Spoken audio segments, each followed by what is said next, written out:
بيكلم طوب الارض، الناس في الاتوبيسات تعال عندي هدف، يكلم مع حد عنده هدف عايز يحققه مش قادر يستنى، ده اللي بيصحي الناس من النوم. مره في ست عندها يعني هي في الاربعينات جابت لي بنتها عندها في حدود مثلا 12 سنه، بتقول لي بنتي ما بتحبش تصحى من النوم، دكتور شوف لنا حاجه نعملها معاها. فانا قلت لها قولي لي ما بتحبيش تصحي من النوم؟ قالت لي لا.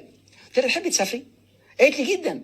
قلت لها طب لو جات لك تذكره سفر على مركب سفينه كروز تلفي العالم ببلاش بس في شرط. قالت لي هو هتصحى الساعه 4 الصبح. قالت لي امتى؟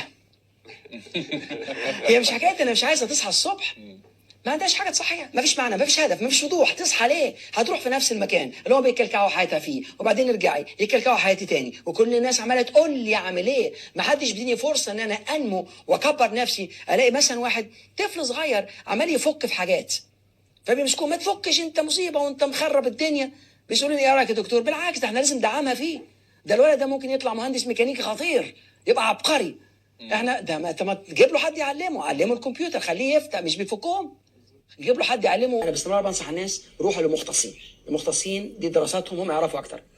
كل ما في الامر انا ممكن اعمل ايه او احنا ممكن نعمل ايه. اول حاجه الانسان لازم ينفصل. يعني ايه ينفصل؟ انه يعرف ان مش هو تحدي، ده انت احسن مخلوق خلق الله سبحانه وتعالى وخلقنا الانسان في احسن تقويم.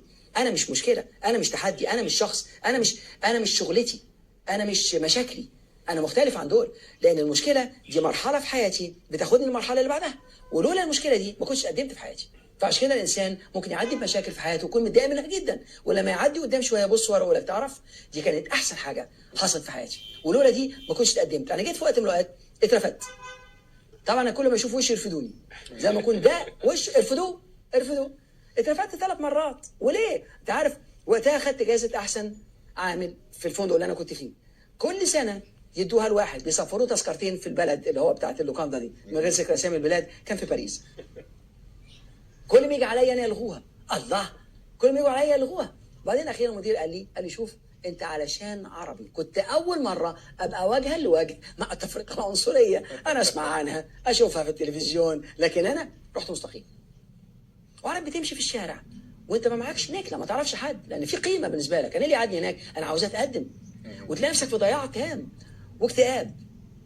وهنا طول ما انت ماشي معايا نكله في جيبي، وبعدين ربنا سبحانه وتعالى رزقني بنانسي ونرمين. يعني امال عملت قيصريه وجابت لي بنتين، بقى عندي 3 ستات اوكلهم ومعيش فلوس ومش عارف رايح فين. وهنا بتسمع صوت جواك ربنا سبحانه وتعالى بيكلمك يقول لك اسمع.